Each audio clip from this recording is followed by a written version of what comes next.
के अलावा पहले साइंस चलेंगे, शुरू करो जी, शुरू है।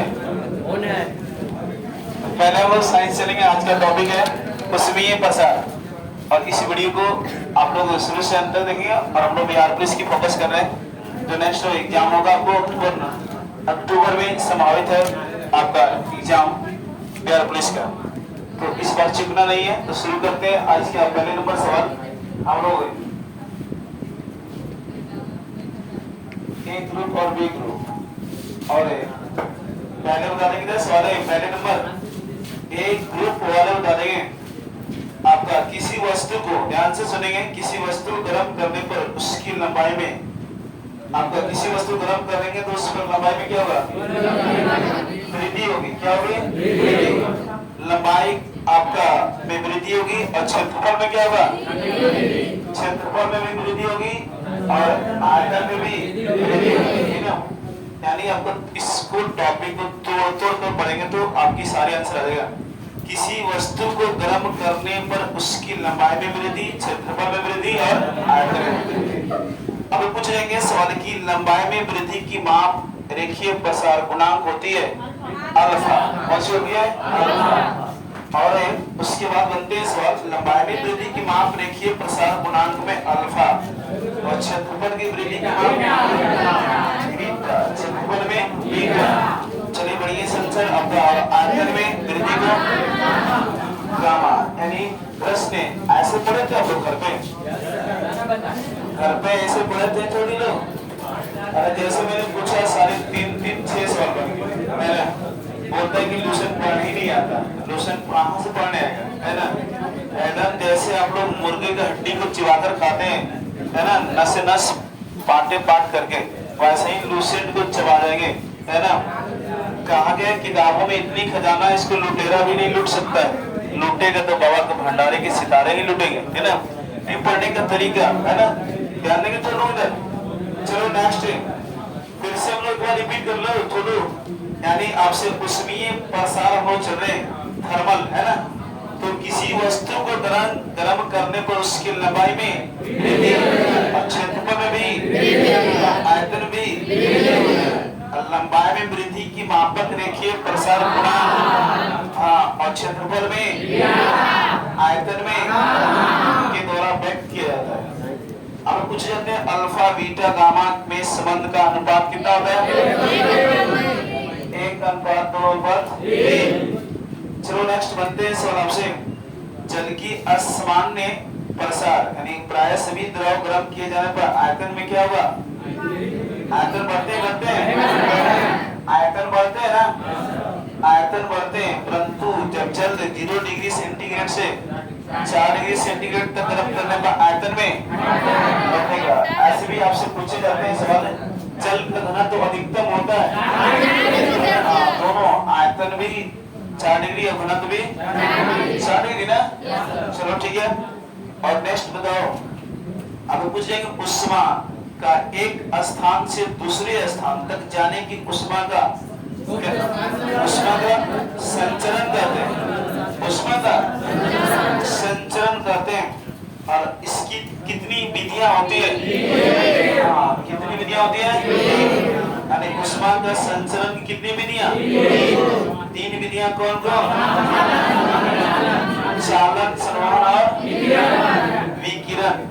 चलो नेक्स्ट है। तभी सवाल बनते हैं निम्नलिखित में कौन सी उष्मा का संचरण विधि नहीं है, ऐसे पूछे जाते हैं सवाल, है ना। याद रखना, चालन, संवहन और विकिरण।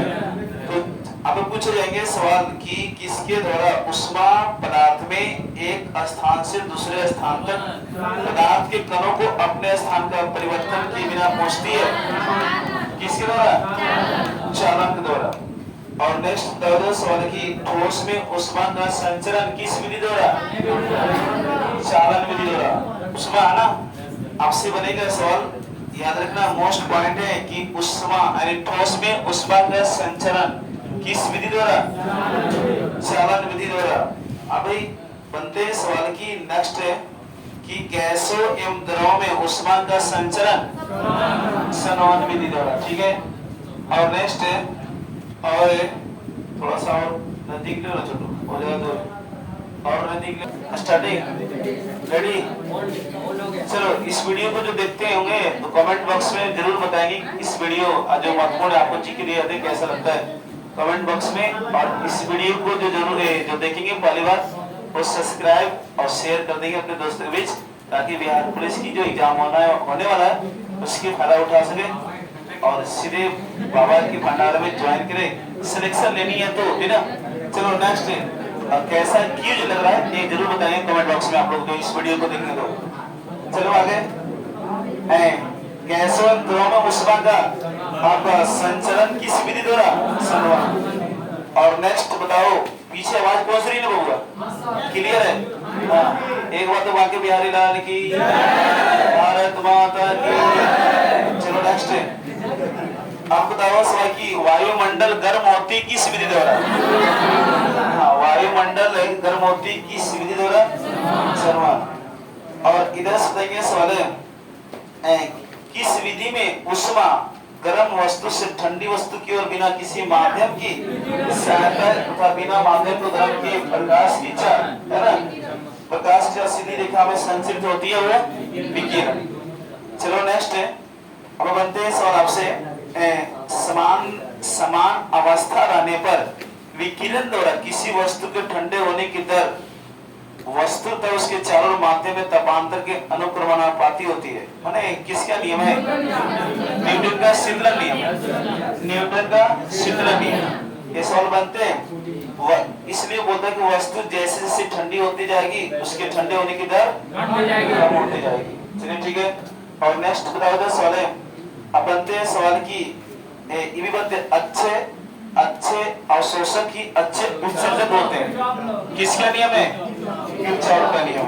ये दोनों मोस्ट है छोटी न्यूटन का शीतलन नियम और किरचॉफ का नियम मोस्ट पॉइंट है याद रखना। अब किसी आपका वस्तु की उत्सर्जन क्षमता E उसके परम ताप के T के चौथे घात के अनुक्रमणानुपाती होता है। ये किसका नियम है? स्टीफन का नियम। स्टीफन का नियम है। और अब बताओ इधर सवाल है ये पूरी है बबुआ, ये पूरा है ना। चलो नेक्स्ट बताओ इधर सवाल है आपेक्षिक आर्द्रता किससे मापी जाती है?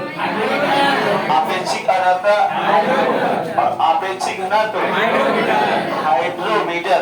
आपेक्षिक आर्द्रता हाइग्रोमीटर और आपेक्षिक घनत्व हाइड्रोमीटर। चलो बैठ जाओ बबुआ, पूरी सीट खाली है, कृपया यात्रियों अपने अपने सीट ग्रहण कर ले रहे हैं ना। कुछ ही क्षणों में पुरुषोत्तम एक्सप्रेस आने वाली है। चलो नेक्स्ट आपेक्षिक आर्द्रता हाइड्रो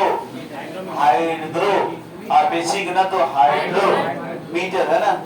चलो नेक्स्ट बताओ कि गुप्त ऊष्मा का ऐसे मात्रक जूल प्रति केजी है ना, जूल प्रति केजी। और नेक्स्ट बताओ सवाल है आप बताएंगे सवाल की अब बनते हैं सवाल आपसे कि उबलते जल की अपेक्षा है ना भाप से जलने पर अधिक कष्ट होता है, क्योंकि जल की अपेक्षा भाप की गुप्त ऊष्मा अधिक होती है। चलिए ठीक है। और नेक्स्ट बताओ इधर सवाल आप बताएंगे सवाल है बताएंगे सवाल की रेफ्रिजरेटर में प्रशीतक रूप में किस फ्रीऑन बना और फ्रीऑन का अन्य नाम क्या है? क्लोरोफ्लोरोकार्बन है ना, CFC फ्रीऑन। या अमोनिया गैस भी देता है रेफ्रिजरेटर में है ना। हाँ आप बताओ इधर सवाल है नेक्स्ट बनते हैं सवाल आपसे कि वातानुकूलन, ये भी मोस्ट पॉइंट है। वातानुकूलन जो समानता मनुष्य के स्वास्थ्य में अनुकूल जलवायु के लिए जो परिस्थितियां होनी चाहिए उसमें ताप कितना से कितना 23 से 25 डिग्री सेल्सियस कितनी हो जाइए 23 से 25 बैठा देंगे तो थोड़ा सा यहाँ बढ़ जा बैठा लो आओगे बैठाएंगे आगे है ना। अरे बाबू बैठ जा बाबू सोना बैठ जा हो नहीं तो खूबसूरत लगेगा। अब ऐसे बैठो हो छोटू ए शिशुपाल बुलाइए उसको बढ़िया से बैठो है नहीं थी जगह नहीं है जी आगे बढ़ जाओ। अरे जल्दी से टाइम लो सूरज जल्दी आओ इधर आओ ना। अरे पकलो आओ ना वीडियो लोडिंग हो रहा है उस पकलो ले कहेगा देखिएगा तो कहेंगे पकलो कौन उसमें इसलिए इंटू हो जाएगा, बकलोल देखेगा। चलो इधर नेक्स्ट है, हाँ वातानुकूलन के अनुसार जो मनुष्य का जो स्वास्थ्य अनुकूलन होना चाहिए, टेम्परेचर कितना 23 से 25 डिग्री सेल्सियस। ये सवाल बनते हो बबुआ, है ना, पूछे गए सवाल है। ऐसे बताओ कि ऐसे बता देंगे बबुआ छोटे लोग आपका कि मनुष्य का जो समान टेम्परेचर मैंने जो कितना डिग्री सेल्सियस 37 डिग्री सेल्सियस है वाले बबुआ। मनुष्य का जो है ना ये वाले नहीं है, ठीक ना। और जो आपका मनुष्य का कितना केल्विन में पूछे तो 210 केल्विन, और कितना फ़ारेनहाइट 98.6 फ़ारेनहाइट। ये तो वातानुकूलन के अनुसार है आपको, है ना। और आपेक्षिक आर्द्रता कितनी परसेंट 60 से 65% आपकी। और नेक्स्ट बताया सवाल की आपका मनुष्य का समान ताप से कम होना, मनुष्य बताइए क्या कहलाता है। मनुष्य का जो टेम्परेचर होती है समान से कम हो जाती है, हाइपोथर्मिया। क्या बोलेंगे, हाइपोथर्मिया बोलेंगे, जो होता है ना नीचे आ जाना, हाइपोथर्मिया। और नेक्स्ट बताओ, अब बनते हैं सवाल आपसे, इधर से बताएंगे सवाल है कि आपका, हाँ बताएंगे सवाल की उष्मागतिकी का प्रथम नियम उष्मा के प्रवाहित होने की दिशा नहीं बताता है ना। चलो नेक्स्ट बताओ सवाल की ठोस शुष्क बर्फ किन कहता है, शुष्क बर्फ ठोस कार्बन डाइऑक्साइड ना। और वायुमंडल में कार्बन डाइऑक्साइड कितना परसेंट होती है 0.0, आर्गन कितना परसेंट 0.93 होती है। अरे वायुमंडल में आर्गन 0.93, अरे सीरियल नंबर से आएगा तो वायुमंडल में सर्वाधिक मात्रा में कौन सी गैस नाइट्रोजन, उसके बाद ऑक्सीजन, उसके बाद आर्गन, और उसके बाद कार्बन डाइऑक्साइड, है ना। तो वैसे भी बनते हैं सवाल की वायुमंडल में सर्वाधिक मात्रा में पाया जाने वाला अक्रिय गैस आर्गन है। वायुमंडल में सर्वाधिक मात्रा में पाए जाने वाले अक्रिय गैस आर्गन, और नहीं पाए जाने वाले वायुमंडल में सर्वाधिक मात्रा वायुमंडल में नहीं जो अक्रिय गैस जो नहीं पाया जाता है रेडॉन ना। तो कार्बन की परमाणु संख्या, कार्बन की संयोजकता कितनी होती है, अच्छा कार्बन धातु अधातु है, अधातु है ना। तीनों सवाल ग्रुप डी में पूछे गए सवाल, ठीक ना।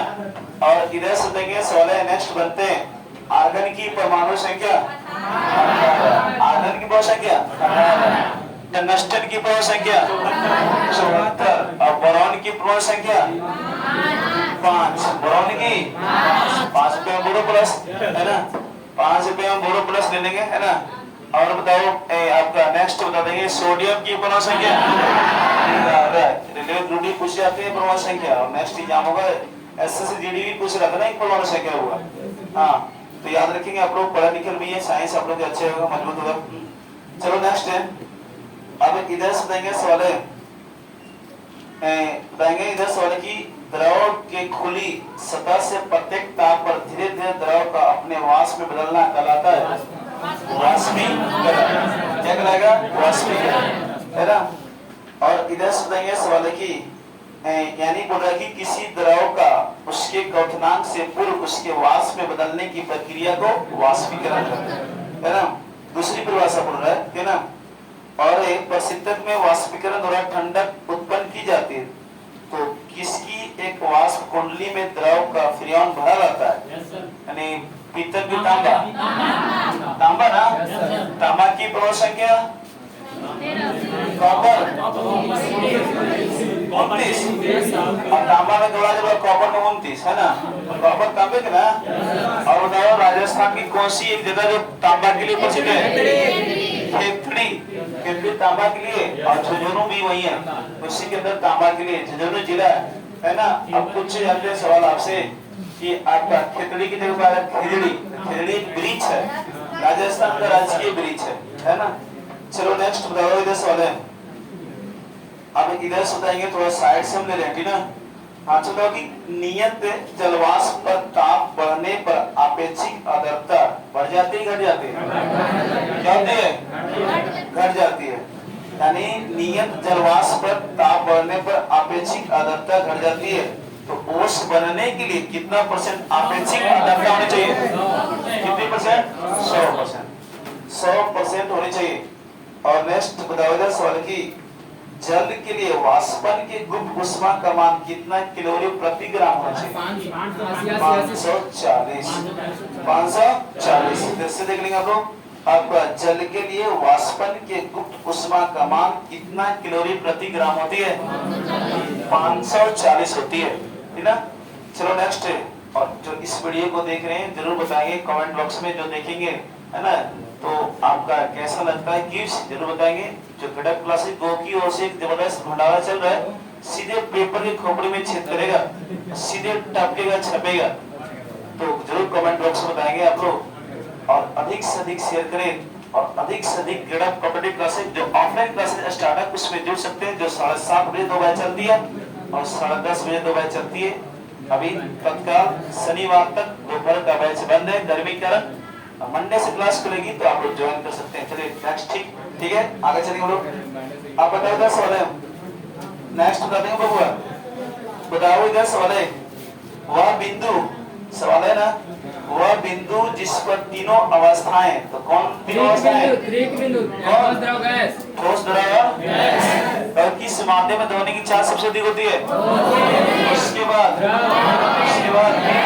फिर मिश्रण पूछता है ना शुरुआत, तो गैस का हमने से प्रैक्टिस किया होगा ना, उसमें कल था ना कि किस मतलब मिश्रण होता फैलता है सबसे ज्यादा, तो गैस ना अधिक, हाँ गैस।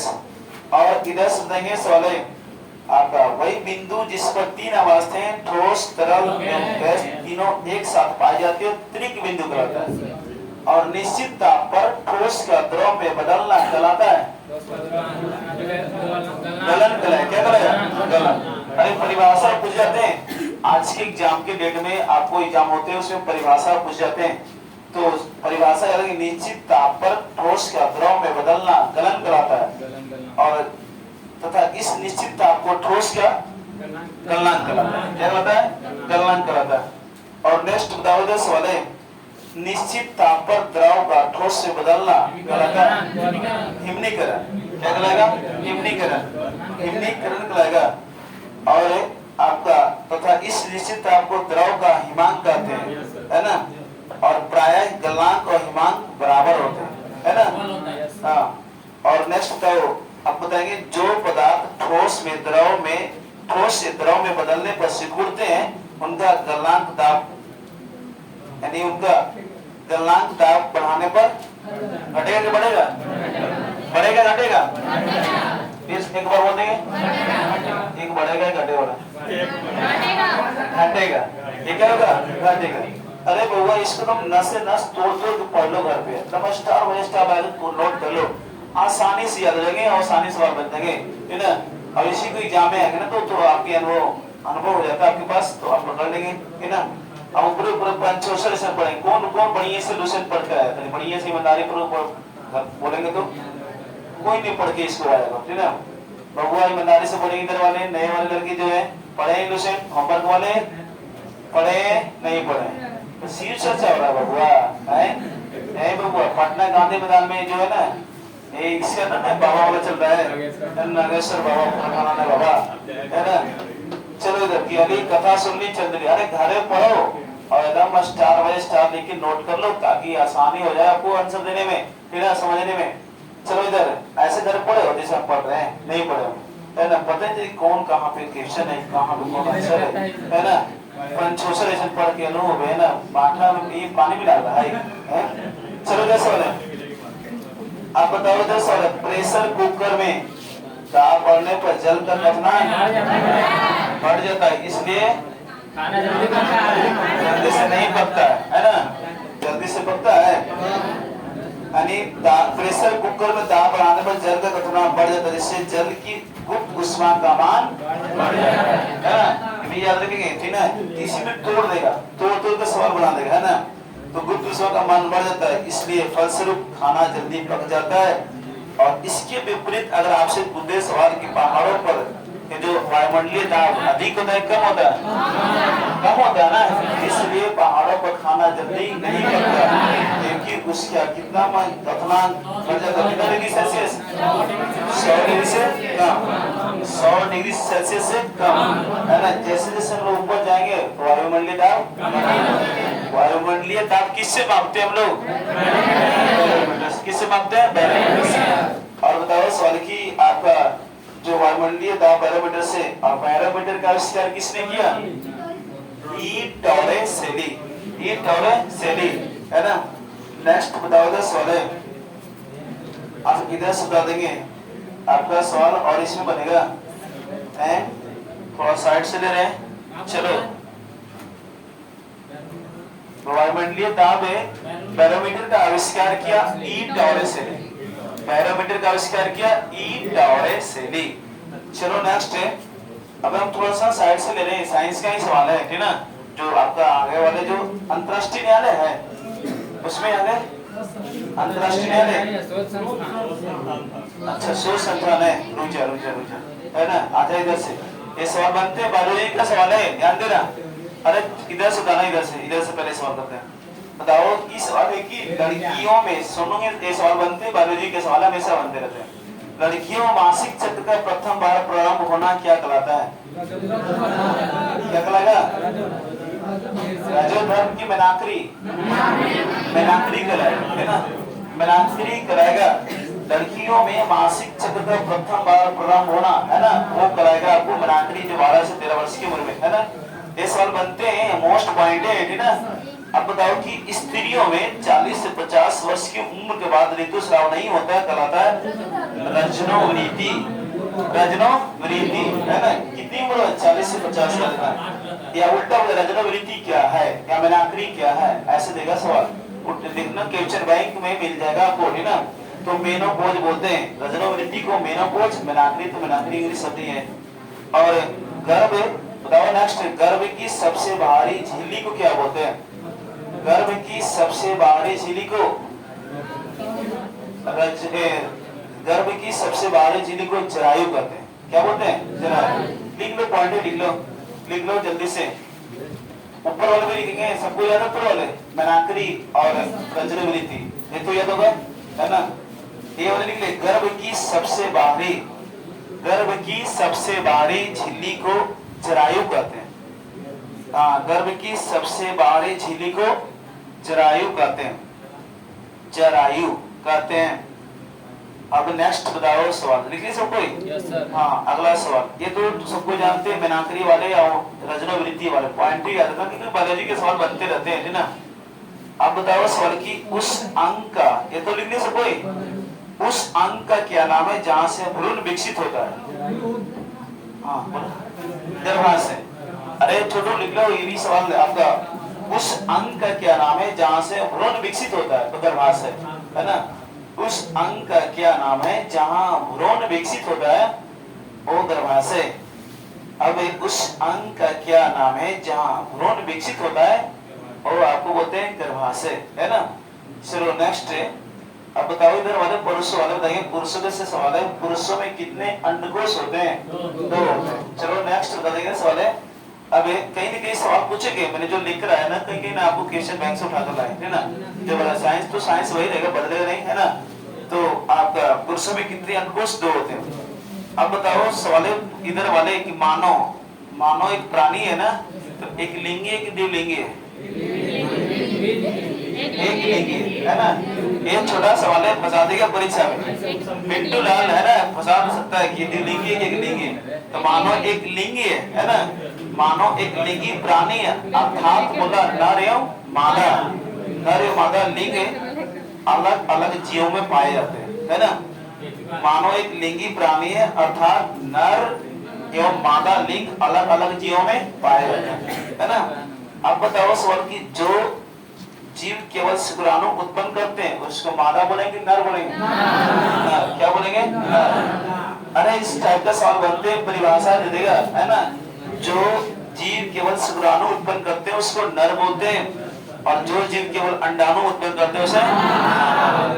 चलो ठीक है, नेक्स्ट है, हम बताएंगे सवाल है, इधर वाले बता देंगे सवाल है आपका, मानव में अंडे का निषेचन किसमें होता है, फलोपियन ट्यूब, फ्लोबियन नालिका, है ना। अरे मानव में जो अंडे का निषेचन फ्लोबियन नालिका में होता है, फ्लोबियन ट्यूब में होता है ना। ये सब कुछ जानते हैं ना छोटू।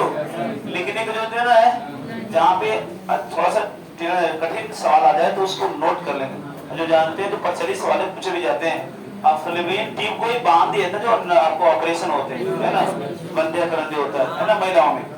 और नेक्स्ट बताओ कि मानव में घूर्णीय, है ना, गर्भाशय में होता है ना, मानव में घूर्णीय गर्भाशय में होता है। और जो एक सवाल और बनेगा, जो सीधे शिशु को जन्म देते हैं उसको क्या बोलते हैं?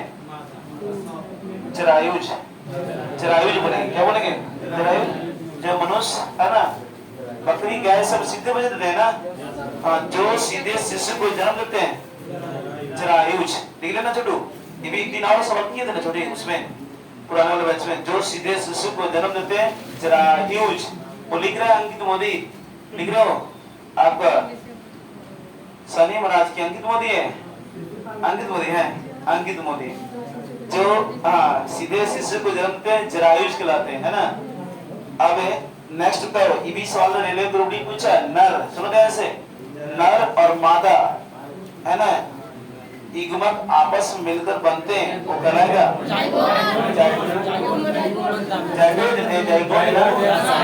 युग्मज कहलाएगा, क्या कहलाएगा?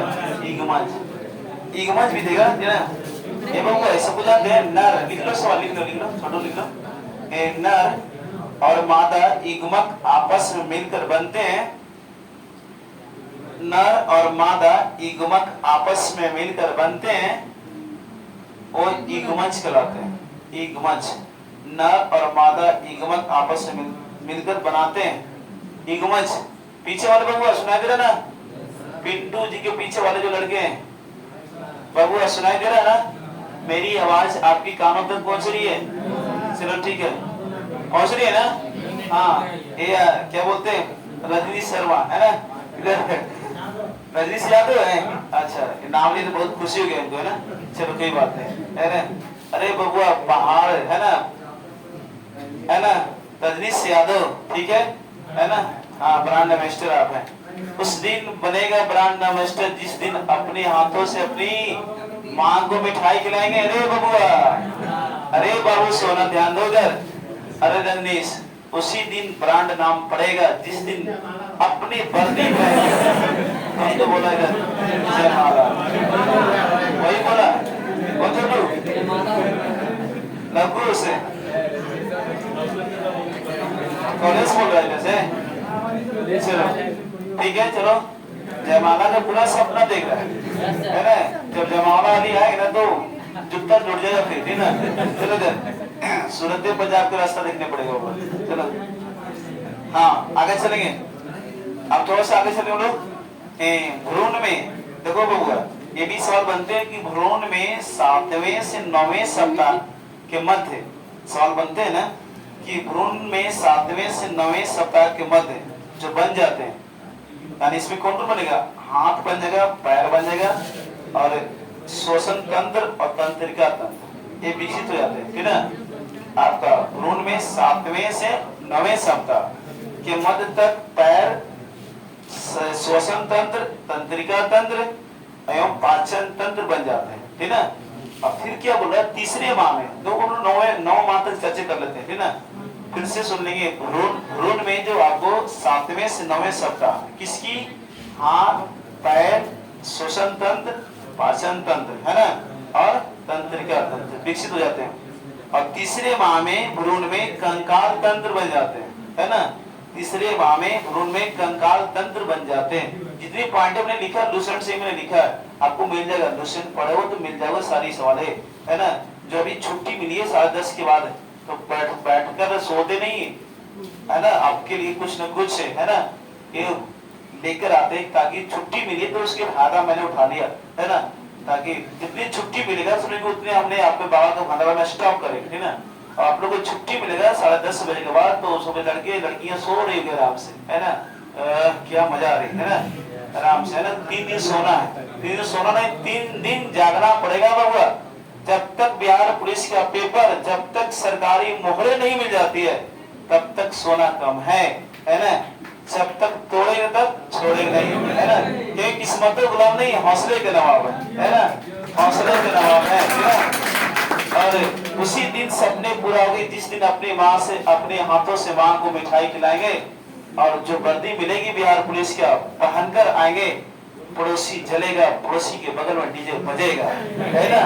अरुण सर जाकर नागिन डांस करेंगे, है ना, लुंगी डांस है ना।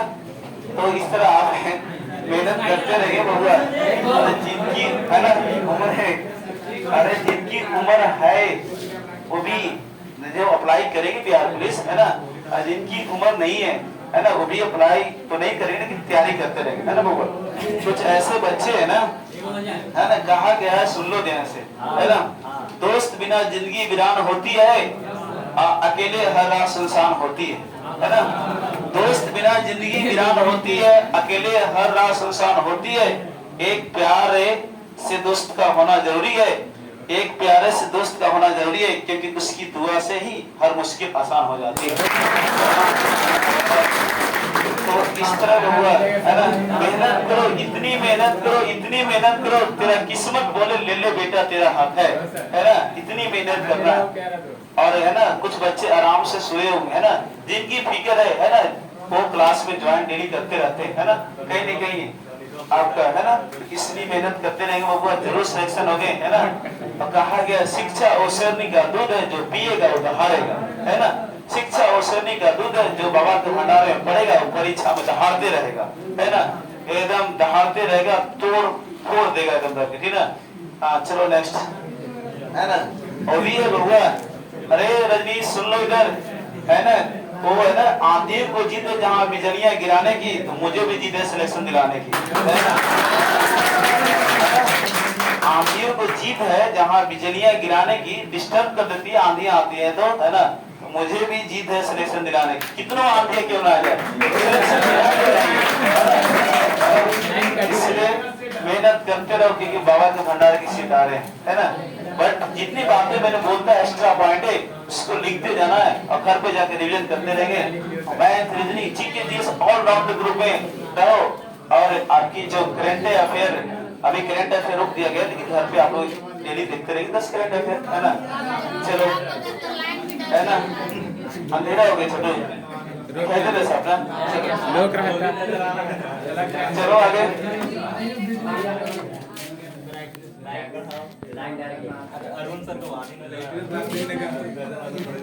आगे चलेंगे हम लोग, फिर से एक बार रिपीट करेंगे।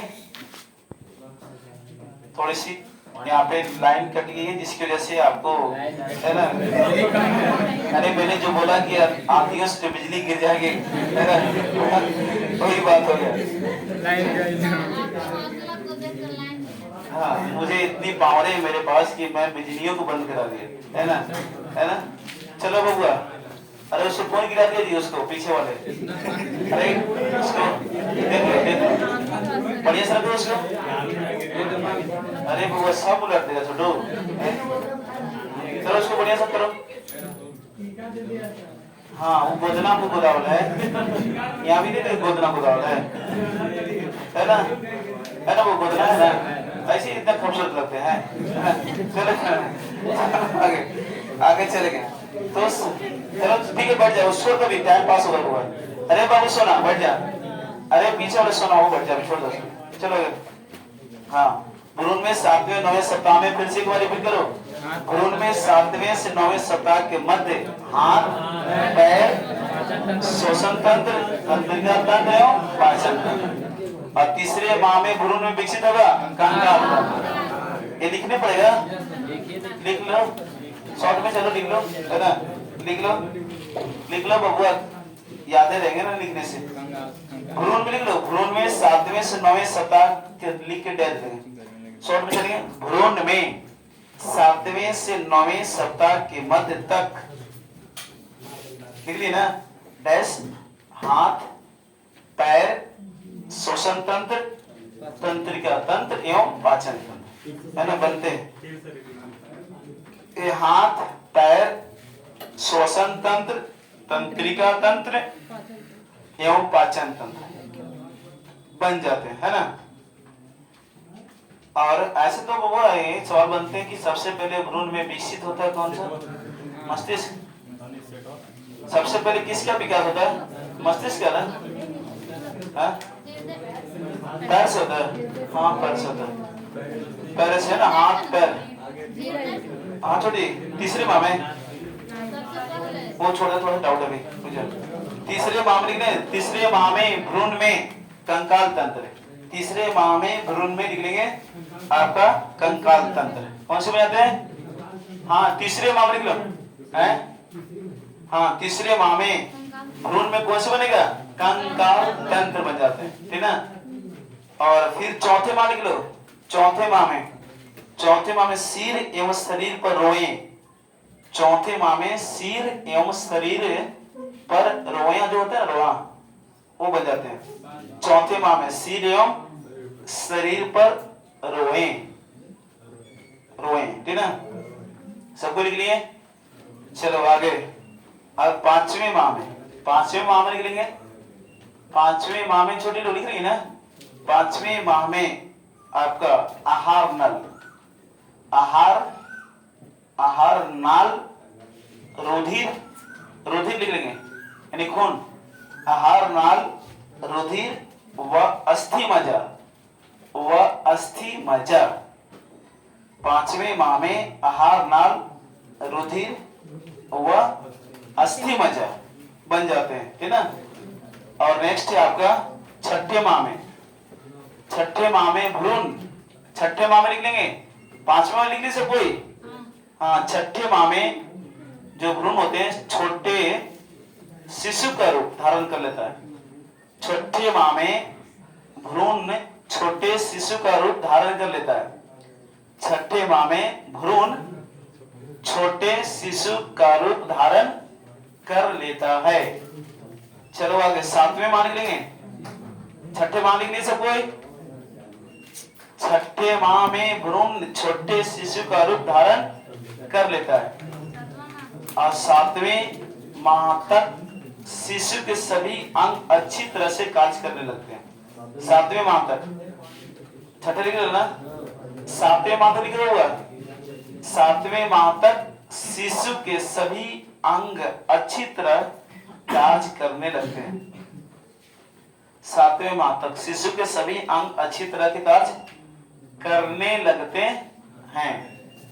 और आगे लिख रहे हैं आठवें माह तक। आठवें माह तक, सातवें माह तक शिशु के सभी अंग अच्छी तरह से कार्य करने लगते हैं। आठवें माह तक उसमें वसा का जमाव होने लगता है। आठवें माह तक उसमें वसा का जमाव होने लगता है। आठवें माह तक उसमें वसा का जमाव होने लगता है। और नौवें माह में वह जन्म के लिए तैयार हो जाता है ना। आठवें माह तक उसमें वसा का जमाव होने लगता है। और नौवें माह में बबुआ, नौवें माह में वह जन्म के लिए तैयार हो जाता है। चलो लिख ली सब कोई? आगे चलो जल्दी से फटाफट सबको लिख लेना, आगे चलेंगे। कितनी मिनट हो रही है? चलो इसमें कितना मिनट हो रहा है? 38 मिनट। चलो आगे है ना, चलो आगे। और व्यूज अच्छा जा रहा है, 500-600 पहुंच जा रहा है। लगता है कि अच्छा लग रहा है उसको, व्यूज है ना। कमेंट भी आते रहता है कि अच्छा सा व्यूज है, अच्छा कराते रहिए, है ना। चलो ठीक है, और आप लोग का सपोर्ट रहेगा ना तो और बढ़िया है ना। चलो मनुष्य आगे। मनुष्य में बताना है, मनुष्य में गर्भधान काल कितने दिनों की होती है? कितने दिनों की होती है? दिन बताना है। 280 दिन है ना, 280। गाय का भी 280 होता है बाबू, गाय का भी 280 दिन है ना। मनुष्य में गर्भाधान कुल 280 दिनों का होता है ना। और नेक्स्ट तो भ्रूण का पोषण किसके द्वारा होता है? प्लेसेंटा यानी अपरा हिंदी में होते हैं छोटी।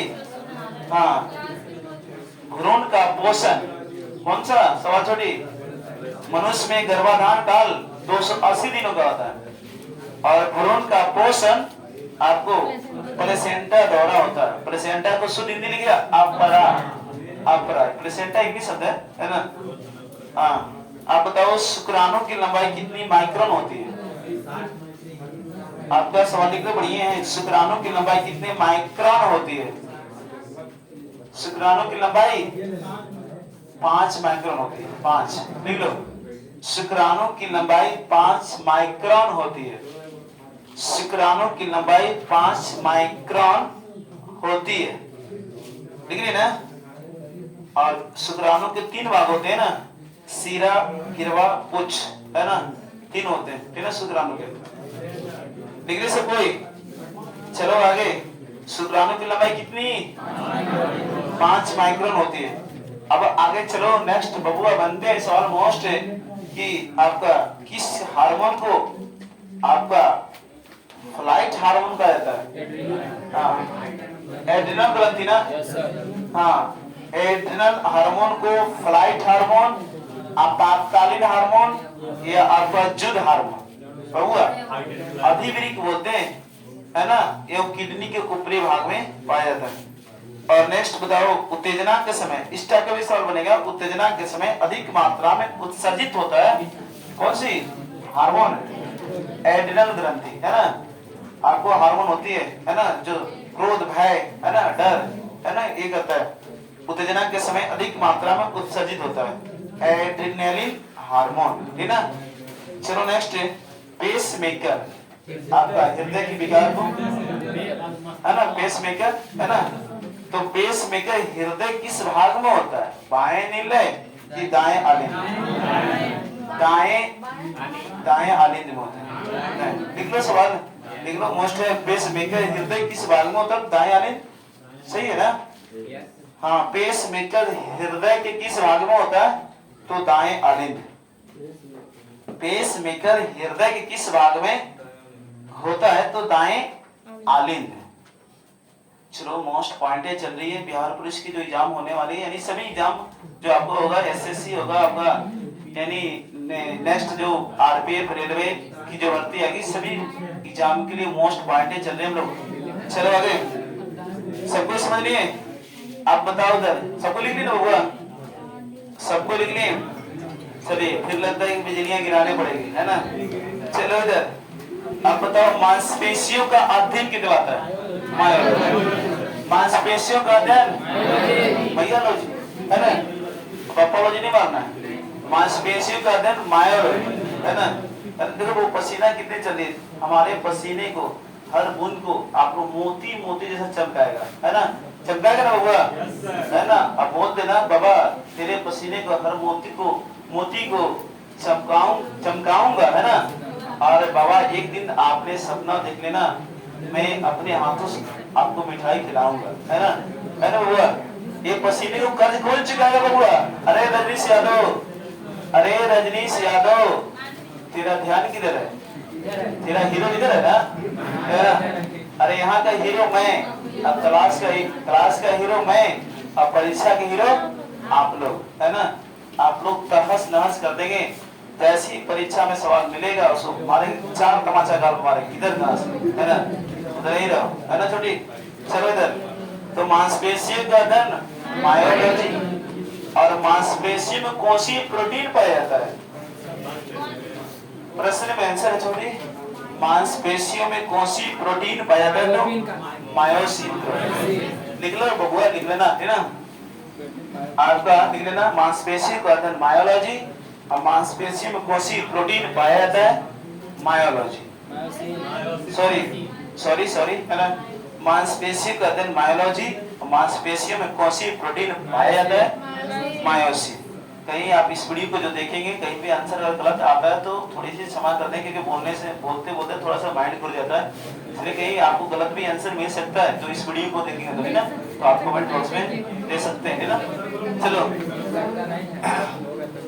हाँ कहीं गलत होता है आंसर तो आप कमेंट बॉक्स में इस वीडियो को देखने के बाद बताएंगे। हाँ, आपका मांसपेशियों मायोसिन प्रोटीन पाया जाता है बबुआ, मांसपेशियों मायोसिन प्रोटीन, और मांसपेशियों का अध्ययन मायोलॉजी, और मांसपेशियां जो आपका शरीर में त्वचा के अंदर पाई जाती है कि त्वचा के ऊपर पाई जाती है? त्वचा के अंदर मसल्स होते हैं ना, है ना। हम लोग पेशीय तंत्र की चर्चा करें, मसल्स सिस्टम, है ना। आपका मांसपेशियों मायोसिन प्रोटीन पाया जाता है ना।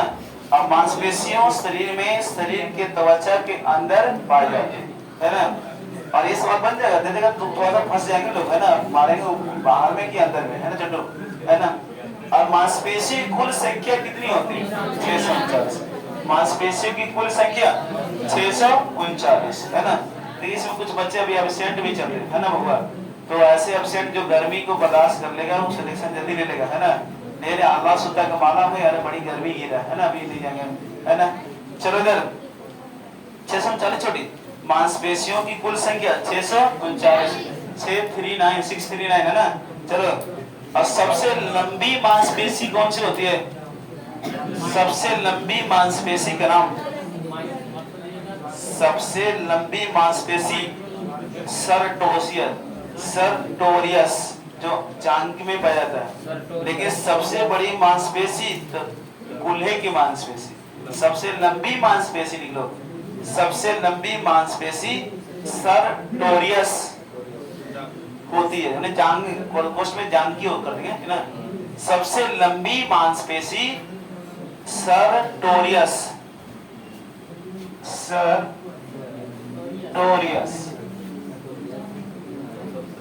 सर्टोरियस बबुआ, ठीक है ना। सबसे लंबी मांसपेशी सर्टोरियस, कोष्ठ में जांघ की होती है ना। और सबसे बड़ी मांसपेशी ग्लूटियस मैक्सिमस, अरे कूल्हे की मांसपेशी लिख लो हिंदी में, ग्लूटियस बोल रहे हैं,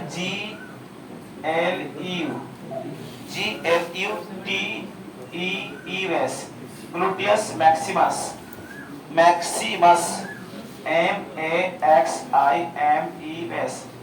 ग्लूटियस मैक्सिमस यानी कूल्हे की मांसपेशी, है ना बुआ। सबसे बड़ी मांसपेशी तो कूल्हे की मांसपेशी, और सबसे लंबी मांसपेशी तो आपका सर्टोरियस, है ना, जांघ में जो होते हैं। और सबसे छोटी मांसपेशी स्टेपिडियस, लिख लो, सबसे छोटी मांसपेशी, सबसे छोटी मांसपेशी जो होती है आपका स्टेपिडस होती है, स्टेपिडस, सबसे छोटी मांसपेशी स्टेपिडस होती है, यानी कान की होती है। सबसे छोटी मांसपेशी स्टेपिडस होती है, जो कान, है ना। स्टेपिस जो कान की हड्डी है ना, सबसे छोटी हड्डी कान के मानव शरीर की सबसे छोटी हड्डी स्टेपिस, जो कान के मध्य भाग में पाया जाता है।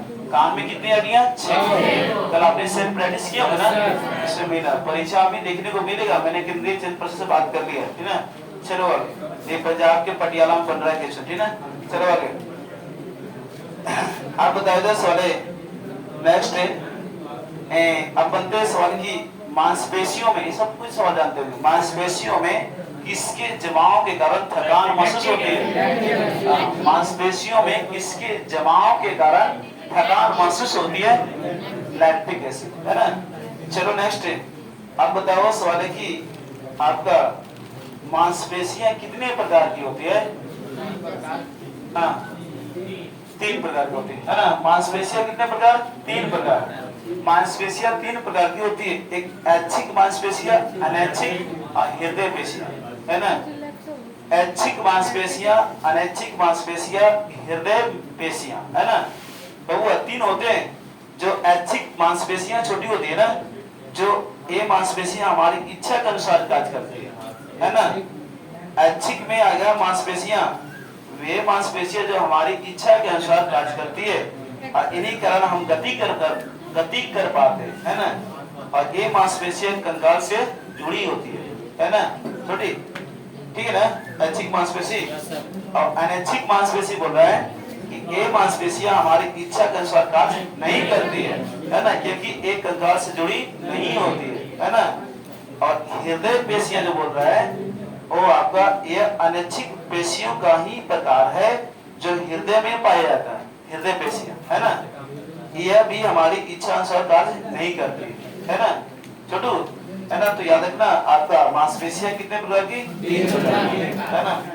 चलो हम लोग आगे चलते हैं, जो होमवर्क वाले हैं ना, होमवर्क वाले, हाँ विकसित, अच्छा हृदय, हम लोग इसमें कहा चल रहे हैं,